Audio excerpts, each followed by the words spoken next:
तो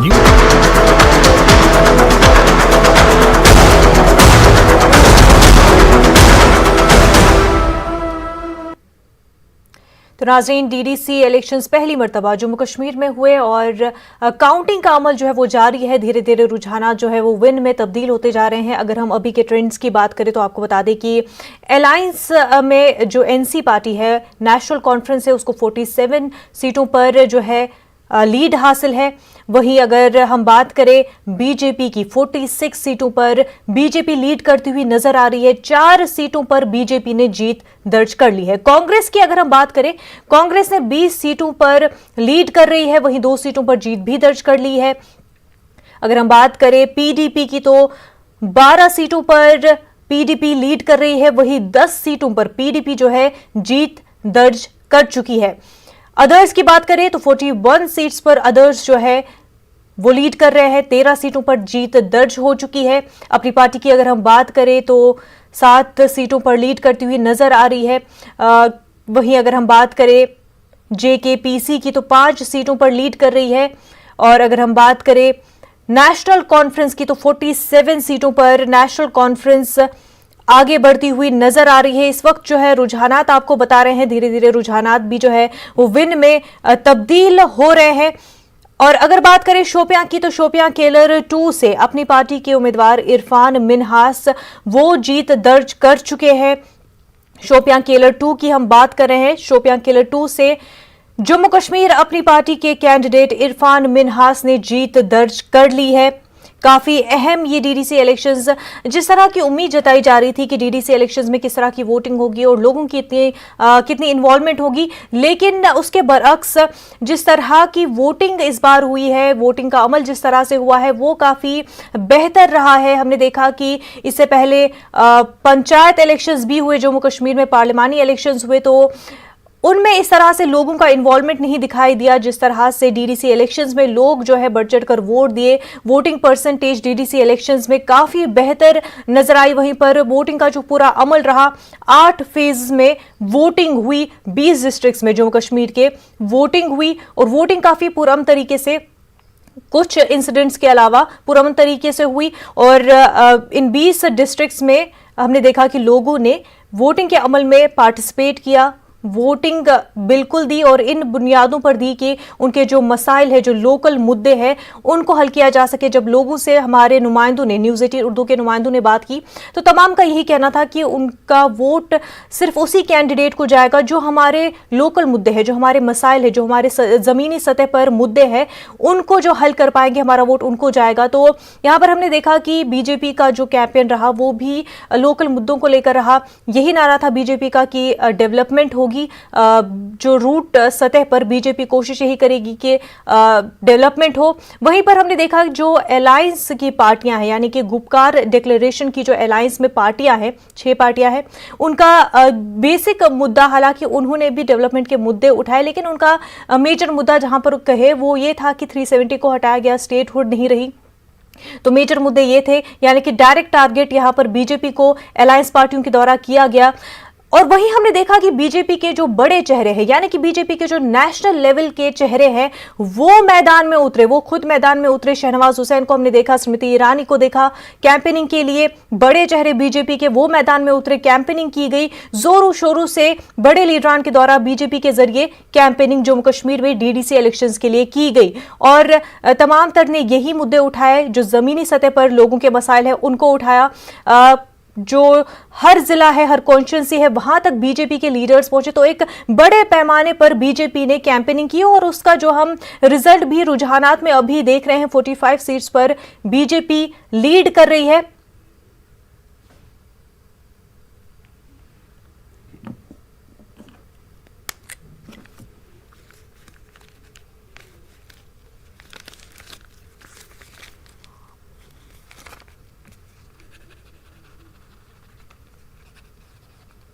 नाजरीन, इस वक्त हमारे साथ पॉलिटिकल एनालिस्ट मोमिन जुड़ चुके हैं। मोमिन, आप तक हमारी आवाज पहुंच पा रही है?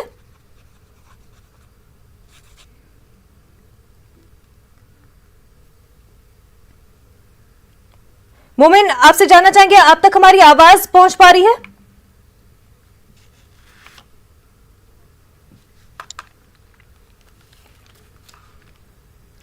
तो नाज़रीन, आपको बता दें कि लगातार जो है कोशिश ये रही बीजेपी की कि जो लोगों के लोकल मसाइल है उनको उजागर किया जाए और उनके जरिए ही लोगों को अपनी जानिब रागिब किया जाए। और हमने देखा कि जो लोग वोटिंग करने पहुंचे भी थे, जब न्यूज़ 18 उर्दू के नुमाइंदों ने उनसे बात की तो उनका यही कहना था कि उनके काफ़ी मसाइल है लोकल सतह पर, उनके कई सारी मुश्किलें हैं, कई सारी प्रॉब्लम्स है जिनको एड्रेस नहीं किया जा रहा है और उन्हीं बेसिस पर वो वोट दे रहे हैं। हमारे साथ पॉलिटिकल एनालिस्ट मोमिन जुड़ चुके हैं। मोमिन, आप तक हमारी आवाज पहुंच पा रही है? जी मैम, बिल्कुल मैं आपको सुन पा रहा हूं। जी मोमिन, ये बताएं कि जिस तरह से डीडीसी इलेक्शंस जो है लड़े गए, बीजेपी के खास तौर से अगर हम कैंपेनिंग यहाँ पर देखें जोरों शोरों से, और ये जो बीजेपी की एक स्ट्रैटेजी इसको कहे, जो एक तरीका है इलेक्शन लड़ने का, वो हम दीगर रियासतों में भी देख चुके हैं कि पूरी जी जान, चाहे म्युनिसिपल इलेक्शंस ही क्यों ना हो, लेकिन पूरी जी जान लगा दी इन इलेक्शंस में। देखिए मैं आपको पहली बार बताऊं कि इलेक्शन लड़ने के लिए हर पार्टी का एक मैनिफेस्टो होता है, एजेंडा होता है जो वो लोगों के सामने लेके जाते हैं, जिस बेसिस पे लोग उनको वोट देते हैं। जी। लेकिन कश्मीर में अगर हम देखें कि पिछले कई सालों में हमने देखा है इलेक्शन जो है वो एक टफ टास्क रहा है यहाँ के लोगों के लिए भी और यहाँ के सिक्योरिटी फोर्सेस के लिए भी, क्योंकि यहाँ पे कोई इलेक्शन ऐसा नहीं रहा है कि जिसमें कोई किलिंग ना हुई हो या शोर शराबा ना हुआ हो। इस बार हमें कम देखने को मिला और मैं इसको कहूंगा कि ये जो है ये डेमोक्रेसी की एक जीत हुई है, क्योंकि अगर हम देखें कि जो पहला फेज हुआ या दूसरा फेज हुआ या तीसरा फेज हुआ, 50% से ज्यादा वोटिंग जो है वो लोगों ने की है। और कैंडिडेट्स की अगर हम बात करें, कैंडिडेट्स ने जो बढ़ चढ़ के इसमें हिस्सा लिया है। जहां तक आपने बात पूछी बीजेपी की, बीजेपी ने अपनी पूरी तरह से जी जान लगाई। ये इस टाइम जो यहाँ पे इलेक्शंस चल रहे हैं ये है पीएजीडी वर्सेस बीजेपी, इसमें कोई और पार्टी है ही नहीं, क्योंकि पीएजीडी जो अलायंस बना हुआ है उसमें हम जम्मू कश्मीर नेशनल कॉन्फ्रेंस है, जम्मू कश्मीर पीडीपी है और बीजेपी जो है, बीजेपी इनका एक अपोज पार्टी कहें इनको, क्योंकि पीएजीडी जो है वो टोटली चाहता है कि बीजेपी को हम रियासत से आउट करें। लेकिन बीजेपी ने अभी तक मेरे ख्याल में 3 से 4 सीटें वो जीत चुके हैं, जो कि न्यूज में अभी आ रहा है। उन्होंने कैंपेन किया और बीजेपी को मिल चुकी है, 5 सीटें बीजेपी जीत चुकी है। और मैं ये बताता चलूं कि श्रीनगर में अगर हम देखें, यहाँ पे जो है 50% जो सीट्स हैं वो इंडिपेंडेंट कैंडिडेट्स ने ली हैं। तो मेरे ख्याल में लोगों ने वो सियासी एक जमात को छोड़ के उनको वोट दिया है जिन पे उनका एतमाद आया है कि नहीं ये हमारा काम करेंगे। पहले यहाँ पे अक्सर हमने देखा है कि सियासी इस्तेसाल हुआ है, चाहे वो मेरे जैसे युवा हो या वो कश्मीर के बाकी लोग हो, हमारे साथ सियासी इस्तेसाल हमेशा हुआ है। लेकिन लोगों ने इस बार उन्हीं को वोट दिया है जिसपे लोगों को एतमाद आया है कि यह हमारा काम कर सकेंगे, ना कि जमातों को छोड़ के लोगों ने वोट उनको दिया जिन पे लगा कि लोग या हमारे काम कर सकेंगे। ये जो इलेक्शंस है ये 370 या 35 को वापस लाने के लिए नहीं लड़े जा रहे हैं। जो पीएजीडी है या जो नेशनल कॉन्फ्रेंस है, पीडीपी है, पहले तो मुझे समझ नहीं आ रहा है, अगर एक अलायंस है पीएजीडी तो फिर नेशनल कॉन्फ्रेंस के अलग कैंडिडेट्स क्यों हैं, फिर पीडीपी के अलग कैंडिडेट्स क्यों हैं? अगर आपने एक अलायंस बनाया तो अलायंस के ही कैंडिडेट्स उठाएं। आप अलायंस से भी लड़ रहे हैं और अलायंस के बाहर भी आप लड़ रहे हैं और फिर आप कह रहे हैं कि हमने सीटें भी निकाल ली। आप सीटें निकालेंगे, नो डाउट वोट लोग तो आपको वोट देंगे, बट आगे आपने क्या करना? पिछले 70 सालों से आप हमें हुकूमत कर रहे हैं। पिछले 70 सालों में जो आप हमारे 44 अमेंडमेंट्स आपने इसमें 370 में लाए हैं और आज आप डीडीसी इलेक्शंस लड़ रहे हैं कि आप 370 वापस लेके आएंगे। 3 मेंबर पार्लियामेंट जो है हमारे वो हमारे बिल्कुल। मोमिन, आपको यहाँ पर रोकना चाहेंगे। इस वक्त एक बड़ी खबर सामने आ रही है नाजरीन, आपको बता दें डीडीसी इलेक्शन के हवाले से बड़ी खबर आ रही है। जम्मू के रियासी जिले में बीजेपी के सराफ सिंह जीते हैं, काफी अहम खबर है। बीजेपी के लिए एक और जीत, रामबन सिंगलदान से शमशाद बानू की जीत सामने आई है। आपको काफी अहम खबर बता दें, रामबन संगलदान से शमशाद बानू ने बड़ी मार्जिन से जीत दर्ज कर ली है। काफी अहम खबर डीडीसी इलेक्शन के हवाले से आपको अहम खबर बता रहे हैं।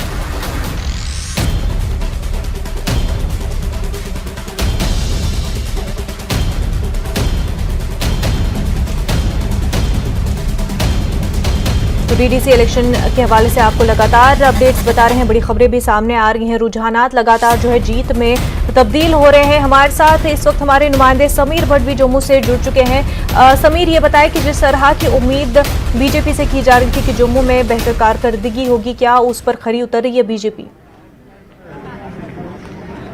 देखिए, अगर सही कहें तो नहीं उतरी है।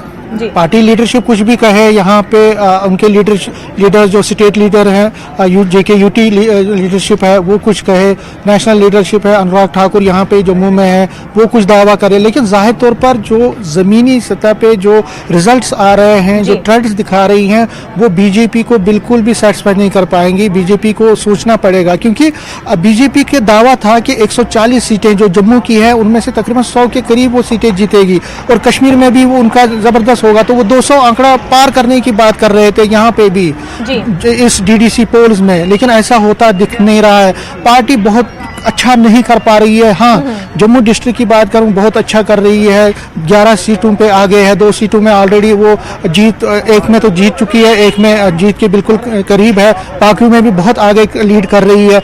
हाँ, उधमपुर में अच्छा कर रही है, मानते हैं, सांबा में अच्छा कर रही है, किश्तवाड़ में भी अच्छा कर रही है, लेकिन बाकी जगहों पे इतना ज्यादा परफॉर्मेंस नहीं है। और कश्मीर में जहां पार्टी ने बहुत जबरदस्त जोर लगाया था, पार्टी ने वहां शहनवाज हुसैन से लेकर स्मृति ईरानी से लेकर पार्टी के सभी लोग वहां पे गए थे और जम्मू में भी गए थे, वो इतना परफॉर्म नहीं कर पा रहे हैं। हाँ, उनके जो बैक इंडिपेंडेंट्स हैं, आजाद उम्मीदवार हैं बहुत सारी जगहों पे, वो चुनाव जीत रहे हैं, ये उनके लिए राहत की खबर है। क्योंकि कल जब डिस्ट्रिक्ट बॉडीज बनेंगी, कमिटीज बनेंगी, तो उसकी चेयरमैनशिप के लिए जब रेस लगेगी, तो उसमें जो ये इंडिपेंडेंट हैं, आजाद उम्मीदवार हैं, जिनको तकरीबन 60 से 70% बीजेपी की बैकिंग है, जहां पे वो चुनाव लड़े हैं, तकरीबन 70% जगहों पे बीजेपी उनको बैक कर रही है, तो वो एक बड़ा उनके लिए एसेट साबित हो सकता है। और वो वहां पे बहुत जगहों पे वो एक डिसाइसिव फैक्टर अपनाएंगे, एक डिसाइसिव फैक्टर बनेंगे। तो बीजेपी को as a political party, as a party वो इतना परफॉर्म नहीं कर पा रहे, लेकिन हाँ, उनके जो सहयोगी है, यहाँ ये भी बता दूं, जो एपी है, जेकेएपी है, अपनी पार्टी है, उसकी भी कहीं ना कहीं बीजेपी के साथ थोड़ा बहुत डायरेक्टली इनडायरेक्टली चैनल्स हैं, तो वो भी उनके लिए एक कारगर साबित, एक बेनिफिट साबित हो सकता है। लेकिन अलायंस एज यूजुअल अच्छा कर रही है कश्मीर वैली में, लेकिन as political, as a individual अगर हम एक सेपरेट तरीके से देखें तो पीडीपी और एनसी उतना ज्यादा नहीं कर रही है। कांग्रेस के लिए बहुत जबरदस्त लम्हा फिक्रिया बन गया है, क्योंकि कांग्रेस सिर्फ 20 सीटों के आसपास ही सिमटती दिख रही है, जो कि पार्टी के लिए बहुत अच्छा नहीं है। और इसकी एक वजह यह भी है कि उसके जो टॉप नेशनल लीडरशिप है वो इस कैंपेन से दूर रहे। गुलाम नबी आजाद का जम्मू कश्मीर अपना स्टेट है, वो नहीं आए यहाँ पे कोई भी पार्टी का जो नेशनल लीडर है वो यहाँ पे नहीं आया। पार्टी के जो गिने चुने लीडर्स हैं यहाँ पे वही कैंपेन करते रहे, तो पार्टी इतना परफॉर्म नहीं कर पाई है अभी तक। लेकिन हाँ, जो आजाद उम्मीदवार है वो एक बड़ी बढ़त के साथ बहुत जगहों पे आगे गए हैं, तो जाहिर तौर पर ये दिखाता है कि जम्मू कश्मीर में जो अभी के जो डीडीसी इलेक्शन है,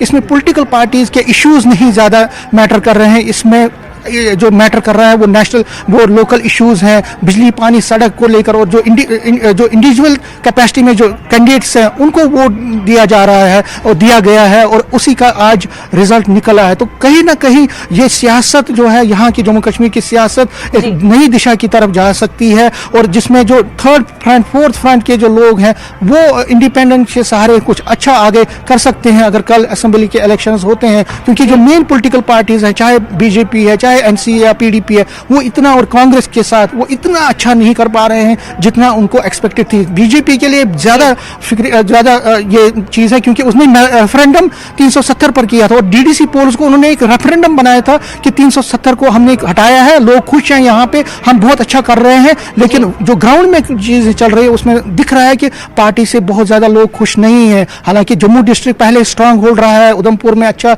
पार्टी ने हमेशा किया, सांबा उनका अच्छा ट्रेडिशनल स्ट्रांग होल्ड रहा है, किश्तवाड़ में भी उन्होंने अच्छा किया, लेकिन कुल मिला के टोटल जम्मू कश्मीर की अगर हम बात करें तो उनके लिए फिर एक कंसर्न बना हुआ है ये इलेक्शंस, और उनको सोचना पड़ेगा कि जो स्ट्रेटजी उनकी आगे की होगी, क्या उसको ये सिर्फ इशू बेस्ड या इमोशनल इश्यूज पे या चाइना पाकिस्तान गुपकार इशू 370 और इसके आसपास ही घुमाते रहेंगे, या कहीं ना कहीं लोगों को जो बेसिक इन प्रॉब्लम्स हैं, यहाँ 4G नहीं चल रहा, लोग परेशान हैं। जम्मू में लोग कह रहे हैं कि 4G क्यों नहीं चल रहा, हमें 2G क्यों दिया जा रहा है, स्टूडेंट्स सफर कर रहे हैं। कोविड की वजह से यहाँ किसान प्रॉब्लम में है, नौजवान बेकार बड़े हैं, तो उनकी तरफ पार्टी को ध्यान देना पड़ेगा, उन इश्यूज को भी अब उठाना पड़ेगा। रोजगार 50,000 रोजगार आपने बोला था देने के लिए, वो अभी तक आपने दिया नहीं है, एक भी रोजगार नहीं मिला है सरकारी नौकरी लोगों को, तो वो एक लम्हा फिक्रिया है। और आगे चलकर पार्टी को स्ट्रेटजी चेंज करनी पड़ेगी, इश्यूज को आगे देखना पड़ेगा, और जो लोगों के साथ जुड़े हुए इश्यूज हैं उनको आगे उठाना पड़ेगा, और तभी उनकी सियासत चमक सकती है और कश्मीर में पार्टी अच्छा कर सकती है। जम्मू में भी जो उसका स्ट्रांग होल्ड रहा है, पहले से अच्छा किया उन्होंने, तो वो फिर एक बार यहाँ पे अपना जो सियासी जिसको हम कहेंगे सियासी फॉर्चून है, उनको और यहाँ पे मजबूत कर सकते हैं। जी बिल्कुल समीर। मोमिन, आपसे जानना चाहेंगे कि जिस तरह से उम्मीद जताई जा रही थी कि जम्मू रीजन में जो है बीजेपी की काफी अच्छी कारकर्दगी रहेगी, और क्योंकि बीजेपी ने जिस तरह से चाहे 370 का डिसीजन लिया हो या फिर उसके बाद जिस तरह के हालात बने हो, जम्मू रीजन जो है पहले बीजेपी के तमाम तर फैसलों के साथ नजर आई थी, लेकिन अब जिस तरह से डीडीसी इलेक्शन के रुझान सामने आ रहे हैं, तो कहीं ना कहीं अब लग रहा है कि लोग जो है वो खुश नहीं है बीजेपी से। देखिए, मैं आपको बताऊं, मैंने आपको स्टार्टिंग में ही बताया कि मेरे जैसे युवाओं के साथ सियासी इस्तेसाल हुआ है, चाहे वो बीजेपी की तरफ से हो या बाकी पार्टीज की तरफ से हो। लोगों में गम और गुस्सा इस चीज के लिए है कि देखें आप, जम्मू में आज कितने टोल प्लाजा लगाए हुए हैं। जम्मू के जो बीजेपी के लीडर्स हैं, उन्होंने लेटर्स दी, वो नहीं हटाएंगे। 4G 1.5 साल से बंद है, इतना स्टूडेंट सफर कर रहे हैं, तो लोगों में गुस्सा है। आप सोशल मीडिया पे अगर देखें तो जम्मू में मेरे को लगता है बीजेपी के लिए 10 सीटें लेना भी गनीमत है, क्योंकि लोगों में बहुत ही ज्यादा गुस्सा है बीजेपी के लिए। बीजेपी ने जो जम्मू के लोगों के साथ वादे किए वो उस पर उतर नहीं सके, तो ऑब्वियसली वहां पे जो लोग हैं, लोगों ने उनको वोट देने से तर्क किया है। और जो बेसिक इश्यूज हैं, चाहे वो सड़क का हो, पानी का हो, एक लोग चाहते हैं कि जो एडमिनिस्ट्रेटिव इश्यूज हैं वो उनके रिजॉल्व हो, ना कि चाइना, पाकिस्तान या जो बाकी नेशनलिस्ट इशू हैं वो उनको स्टेट इश्यूज में वो ला रहे हैं। लोग जो है, लोग एडमिनिस्ट्रेटिव इश्यूज पे जो है वो चेंज चाहते हैं, ना कि नेशनल इश्यूज पे। ये जो इलेक्शंस है, ये कोई असेंबली इलेक्शंस या पार्लियामेंट्री इलेक्शंस नहीं है, ये लोकल बॉडीज इलेक्शंस है, ताकि जो हमारी ग्राउंड रूट लेवल डेमोक्रेसी है वो स्ट्रांग हो जाए, जो हमारे रोजमर्रा के इश्यूज हैं वो हमारे इजिली रिजॉल्व हो जाए। लेकिन जिस तरह से इसको रंगत दी गई कि हम ये करेंगे, हम जंग करेंगे या वो करेंगे, जो बाकी चीज जो बीजेपी ने पिछले मैनिफेस्टो में कहा, जो इस बार का, इस वजह से जो लोगों में है गुस्सा है। लोगों ने पार्टीज को छोड़ के इंडिपेंडेंट कैंडिडेट्स को वोट दिए, जिन पे लोगों को लगा कि ये हमारे साथ धोखा नहीं करेंगे, क्योंकि यहाँ पे अक्सर जो लीडर आया है वो डायनेस्टी लीडर आया है या किसी पार्टी बैक्ड लीडर आया है। आप इस बार देखेंगे कि अक्सर जो हमारे इंडिपेंडेंट कैंडिडेट्स जीत रहे हैं वो मिडिल क्लास फैमिली से बिलोंग करते हैं, और उन्हें पता है कि ग्राउंड लेवल के इश्यूज क्या हैं। वो एक लीडर जो घर पे बैठ के बातें करता है, उसको नहीं पता है कि सड़क का मसला कहाँ पे और पानी का मसला कहाँ पे। लेकिन जो मिडिल क्लास फैमिली का बंदा है, जिसने इलेक्शन कंटेस्ट किया, उसको पता है कि मैं सुबह निकलता हूं, मुझे किन दिक्कतों का सामना करना पड़ा, या जो स्टूडेंट्स हैं, स्टूडेंट्स को किन दिक्कतों का सामना करना पड़ता है। तो इन चीजों को मद्देनजर रखते हुए लोगों ने उस चीज पे वोट दिया, ना कि हम और 370 को वापस लाएंगे, ना कि 35A की बात हुई। ये वो elections totally grass root level democracy को स्ट्रांग करने के लिए ये इलेक्शन लड़े जा रहे हैं, ना कि नेशनल इश्यूज को इसमें इन्वॉल्व किया जा रहा है। समीर, आपसे ये जानना चाहूंगी कि जम्मू रीजन की अगर हम खास तौर से बात कर रहे हैं, तो जम्मू रीजन में नेशनल कॉन्फ्रेंस को हम कहां पर देखते हैं, क्या कुछ पोजीशन है नेशनल कॉन्फ्रेंस की?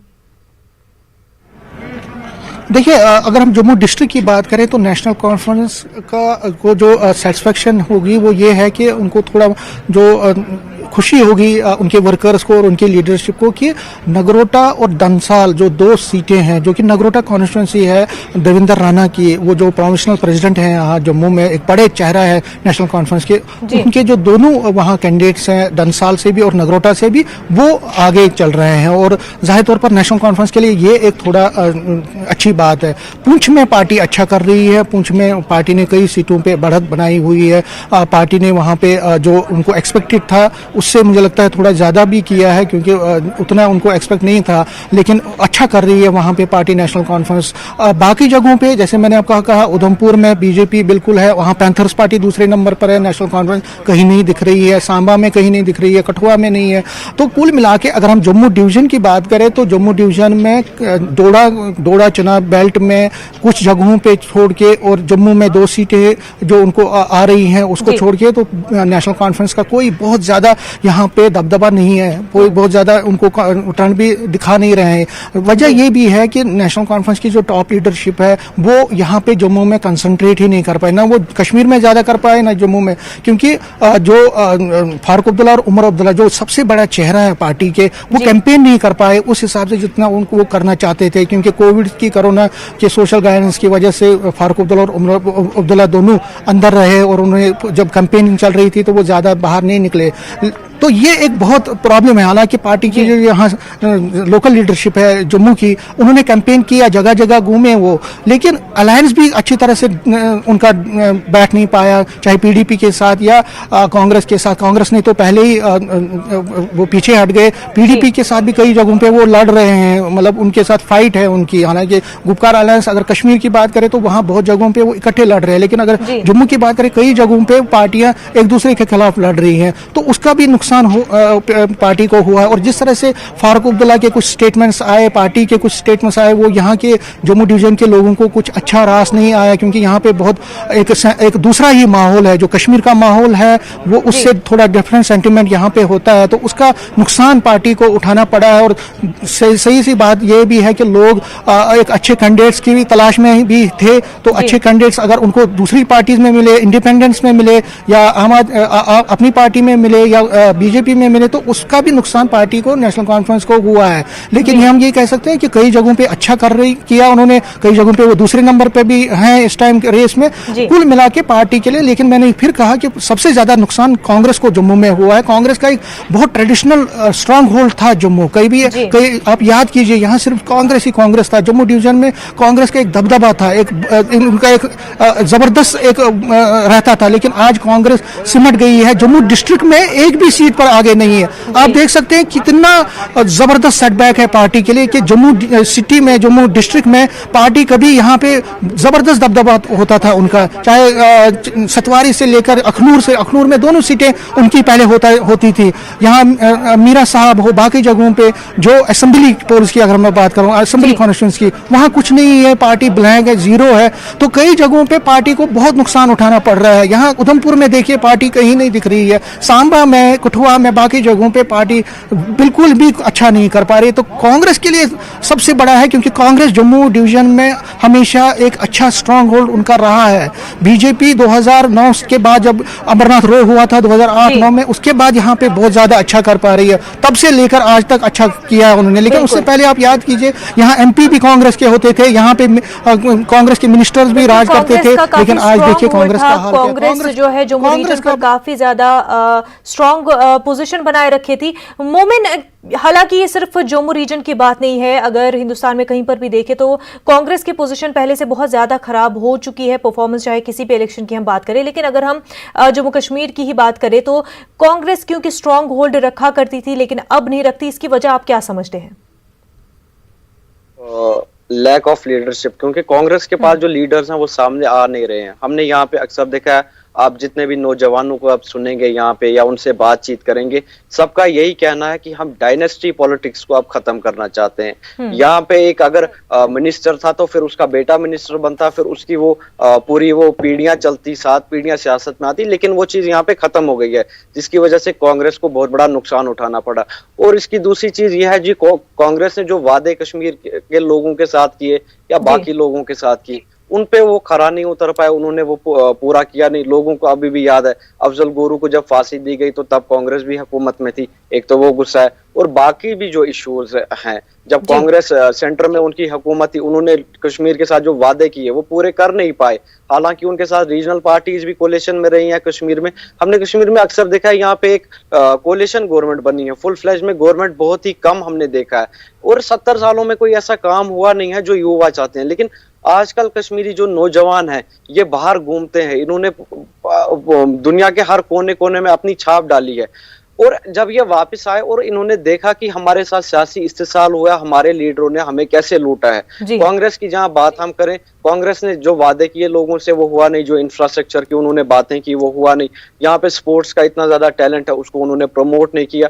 अगर हम बीजेपी की बात करें, स्पोर्ट्स में उन्होंने यूथ को चांस दिया और बाकी चीजों में बीजेपी ने जो कहा उन्होंने पूरा नहीं किया, but at least they gave there 50%, उन्होंने अपना 50% दिया, जिसकी बिना पे अगर उन्हें कुछ सीटें मिल रही हैं तो लोग उन्हें दे रहे हैं। लेकिन जहां कांग्रेस की बात है, कांग्रेस तो इस टाइम पूरे हिंदुस्तान में उनका नामो निशान कहीं पे है नहीं। इसकी वजह एक ये रही है कि उन्होंने लोगों के साथ जो वादे किए उन्होंने वो पूरे किए नहीं, और जो वो कहते कुछ हैं और करते कुछ हैं। उनके पास इस टाइम पूरे इंडिया में कोई लीडर उनको नहीं मिल रहा, अपना उनको पार्टी प्रेसिडेंट नहीं मिल रहा है। तो अगर जम्मू कश्मीर की बात करें तो वो जम्मू कश्मीर में कैंपेन क्या करेंगे जब वो पूरे हिंदुस्तान की बाकी रियासतों में कैंपेन नहीं कर सकते हैं। मोमिन, वही अगर हम अलायंस की बात करें, गुपकार डिक्लेरेशन का जो अलायंस है, हालांकि बहुत बड़ा एजेंडा लेकर गुपकार डिक्लेरेशन अलायंस सामने आया, लेकिन विद इन द अलायंस अगर हम देखें तो कितना स्ट्रांग ये अलायंस दिखाई दिया, क्योंकि पहले कांग्रेस भी शामिल हुई थी इस अलायंस में, फिर अलग हुई, वहीं पर एनसी और पीडीपी में भी कहीं ना कहीं वो तकरार दिखाई दी। बना ये अलायंस में कहूंगा कि इन पार्टीज ने जो बनाया है अपनी क्रेडिबिलिटी बचाने के लिए बनाया, क्योंकि पिछले 70 सालों में तो हमें इन्होंने ने हुकूमत की है, और मैं तो यह अक्सर कहता हूं कि हमें हमेशा अपने ही लीडर्स ने लूटा है। यहाँ पे अगर हम बीजेपी की बात करें, बीजेपी ने यहाँ पे कभी फुल फ्लेज्ड कभी हुकूमत की नहीं है, कांग्रेस ने फुल फ्लेज्ड हुकूमत की नहीं है। जो भी यहाँ पे गवर्नमेंट बनी है उसमें एनसी और पीडीपी का हमेशा साथ रहा ही रहा है। तो यहाँ पे जो अमेंडमेंट्स हुए या लोगों के साथ जो वादे किए थे लोगों इन अलायंस की पार्टीज ने, वो पूरे हुए नहीं। और अगर आप अलायंस की बात कर रहे हैं कि हमने अलायंस बनाया और अलायंस 370 वापस लाएगा या 35 से लाएगा, तो फिर आप नेशनल कॉन्फ्रेंस के अलग कैंडिडेट्स क्यों देखने को मिल रहे हैं, पीडीपी के अलग कैंडिडेट्स क्यों देखने को मिल रहे हैं, पीसी के अलग कैंडिडेट्स क्यों हैं? ये लोगों को एक बेवकूफ बनाने की चाल है। ये अलायंस से भी सीटें ले रहे हैं और जो अपनी पार्टी से हैं उससे भी सीटें ले रहे हैं। मैं आपको बताता चलूं कि काफी लोग इनके ऐसे ग्राउंड लीडर्स हैं जिन्होंने इनकी पार्टियां छोड़ दी और बाकी पार्टीज में चले गए, और कुछ ऐसे लोग हैं जिन्होंने पार्टीज छोड़ के वो अब इलेक्शन लड़ रहे हैं और बाद में मुझे लगता है फिर से ज्वाइन करेंगे। तो इनकी एक पॉलिसी रही है कि ये पावर के पीछे हमेशा दौड़े हैं। ये उस चीज के पीछे इन्होंने कभी सोचा नहीं है कि कश्मीर के लोगों को चाहिए क्या, कश्मीर का जो नौजवान है वो क्या चाहता है, उस चीज पे इन्होंने कभी गौर फिक्र नहीं की है। आप आज देखेंगे बारामूला में कुछ ऐसे कैंडिडेट जीते हैं जिन्होंने पिछले 10 साल से ग्राउंड वर्क किया है और वो जीत के आए हैं। मेरे ख्याल में कि वो इनसे बड़े लीडर हैं, ना कि हमें वो लीडर नहीं चाहिए कि जो घर से फोन पे या मीडिया पे बयान देगा हम ये करेंगे वो करेंगे। आपने जनाब ग्रास रूट लेवल पे जाना है। आप यहाँ पे जाए, आप देखें स्कूल्स का इंफ्रास्ट्रक्चर क्या है, आप यहाँ पे जाए, गाँव की बात कर रहा हूं मैं, वहां पे रोडें नहीं है, कुछ ऐसी जगहें हैं यहाँ पे जहाँ पे मेरे ख्याल में पैदल चलना भी दुश्वार है। यहाँ पे इतने ज्यादा इश्यूज हैं। हम एक पर्टिकुलर श्रीनगर को देख रहे हैं, हम श्रीनगर को हब मान रहे हैं कि यहाँ पे डेवलपमेंट है, इसका मतलब पूरा कश्मीर डेवलप्ड है। ये वो चीज नहीं है। आप श्रीनगर से बाहर जाएं, आप फार फ्लंग एरियाज में जाएं, कई जगह यहाँ पे ऐसी हैं जहाँ पे रिसेंटली पावर आया है, जहाँ पे रिसेंटली मोबाइल के टावर्स स्टोर किए हैं। अगर हम बात करते हैं डेवलपमेंट की, तो वहां पे क्यों नहीं, उन जगहों पे क्यों डेवलपमेंट नहीं थी? आप बोलते हैं हमने कश्मीर को इतना डेवलप किया, यहाँ पे हमारा अभी भी विंटर में इलेक्ट्रिसिटी नहीं होती है। ये इलेक्शन 370 और 35 के लिए हाई नहीं, ये लोगों ने वोट इसलिए दिए कि जो हमारे रोजमर्रा के इशू हैं वो रिजॉल्व होने चाहिए। अब ये बोल रहे हैं हम 370 वापस लेके आएंगे, आपके 3 मेंबर पार्लियामेंट थे, उन्होंने क्या किया? उनको तो मेरे ख्याल में बोलना भी नहीं आता है। मेरे जैसा नौजवान उन मेंबर पार्लियामेंट से अच्छा बोल लेता है। भैया अगर आपने कश्मीर की साख बचानी थी तो आपने 44 अमेंडमेंट क्यों किए? आपने लैंड ग्रांट बिल लेके आए, आप जीएसटी बिल लेके आए, आप लोगों को गलत वो राह क्यों दिखा रहे हैं? आप लोगों को बेवकूफ क्यों बना रहे हैं? मेरे जैसे युवाओं के साथ हमेशा सियासी इस्तेसाल हुआ है, मैं आगे बढ़ना चाहा, लेकिन वो यहाँ पे खींचातानी की गई इन पार्टीज की तरफ से। यहाँ पे आप देखें कुछ ऐसे लोग हैं जिनको बंद करा है, जिनको जेलों में डाला गया। आज अगर उमर अब्दुल्ला और महबूबा मुफ्ती बोलते हैं कि हम पे पीएसए लगा, वो पीएसए कौन लेके आया भैया? वो थोड़ी बीजेपी तब लेके आई थी, वो तो आप लेके आए थे। यहाँ पे पोटा लाया आपने, यहाँ पे आपने एसटीएफ बनाई, वो तो आप ही लोगों की देन है, वो तो बीजेपी या कांग्रेस ने नहीं हमें दिया। वो सब आपने दिया, अब आप उसी चीज का शिकार हैं आज, और आप वो रो रहे हैं कि हमारे साथ ऐसा हो रहा है। भैया जब लोगों के साथ यहाँ पे 9 साल के नौजवान के साथ, 15 साल के नौजवान के साथ जब ये चीजें होती थी, तो क्या आपके दिमाग में ये चीज नहीं आती थी कि इनके घर वालों पे क्या बीत रही होगी? ये जब इंसान को अपने आप पे बीतती है, इन पे अपने आप पे जो बीती, तो इन्होंने उसी चीज की बात की। लेकिन जब आम नौजवान पे, आम नागरिक पे जब ये चीजें हुई, इन्होंने उस चीज की बात नहीं की। यहाँ पे इन्होंने आज मैं बताता चलूं कि हजारों नौजवान हमारे जो हैं वो कब्रों में सोए हुए हैं। वो किसकी देन है? वो क्या बीजेपी तब आई थी मारने के लिए उनको? वो कांग्रेस आई थी या और कोई पार्टी आई थी? सत्ता में तो यही थे, यही गवर्नमेंट चला रहे थे, यूनिफाइड कमांड के हेड तो यही थे। महबूबा मुफ्ती साहिबा के आप स्टेटमेंट देख लें 2016 के और आज के स्टेटमेंट देख लें, ये क्या, ये हुर्रियत भी चला रहे हैं, ये सियासत भी चला रहे हैं। ये दोनों चीजों के यहाँ पे वो कोलेशन करके यहाँ पे लोगों के सेंटिमेंट्स के साथ खेल रहे हैं। जी समीर, ये बताया कि जिस तरह से 370 हटा और उसके बाद से माना जा रहा था कि पीडीपी जो है वो अपना वजूद खो चुकी है, तो डीडीसी इलेक्शंस हुए, रुझाना सामने आ रहे हैं, बहुत जल्द नताइज में तब्दील हो जाएंगे, क्लियर पिक्चर हमारे सामने होगी। लेकिन ये बताया कि अब वाकई पीडीपी जो है वो अपना वजूद खो चुकी है? तो ये दो चीज़ें हैं। पहला मैं जम्मू की बात करूंगा। जम्मू डिस्ट्रिक्ट में तो कहीं नहीं थी पीडीपी पहले से, लेकिन जम्मू डिवीजन में कुछ जगहों पे उसने अपनी एक सेंध मारी थी 2014 में, जिसमें राजौरी में उसने कुछ सीटें ली थी और यहाँ पे पुंछ में कुछ सीटें ली थी। लेकिन जो कुल मिला के जो आंकड़े आ रहे हैं, जिस तरह के ट्रेंड्स आ रहे हैं जम्मू डिवीजन की अगर मैं बात करूँ, तो वो बहुत ज़्यादा अच्छे भी नहीं है पार्टी के लिए, लेकिन बहुत ज्यादा खराब भी नहीं, क्योंकि पार्टी को कुछ खोना भी नहीं था इस इलेक्शन में। जम्मू डिवीजन से अगर हम बात करूं, पार्टी के कई लीडर जो है वो पहले ही पार्टी से यहां से निकल गए हैं, उन्होंने पार्टी छोड़ दी है। और उसका 370 खत्म होने के बाद कई लोग निकले, और उसके बाद जब महबूबा मुफ्ती ने वो एक बयान दिया था, कंट्रोवर्शियल बयान दिया था तिरंगे के मतलब, उसके बाद लगातार पार्टी से लोग निकल के दूसरी पार्टीज में चले गए। लेकिन पार्टी ने तब भी थोड़ा बहुत पुंछ, राजौरी बेल्ट और बाकी जगहों पे जो मुस्लिम डोमिनेटेड एरियाज हैं वहां पे थोड़ा बहुत तो किया है। ट्रेंड्स का देखना पड़ेगा लास्ट तक कितना क्या निकलता है। अगर हम कश्मीर वैली की बात करें तो जो है तस्वीर साफ हो जाएगी। लगातार हम नाजरीन तक डीडीसी इलेक्शन रिजल्ट्स के हवाले से अपडेट पहुंचा रहे हैं और आगे भी पहुंचाते रहेंगे। मोमिन, आपका बेहद शुक्रिया हमारे साथ बात करने के लिए। समीर, आपका भी बेहद शुक्रिया। नाजरीन, वक्त हो गया एक छोटे से ब्रेक का।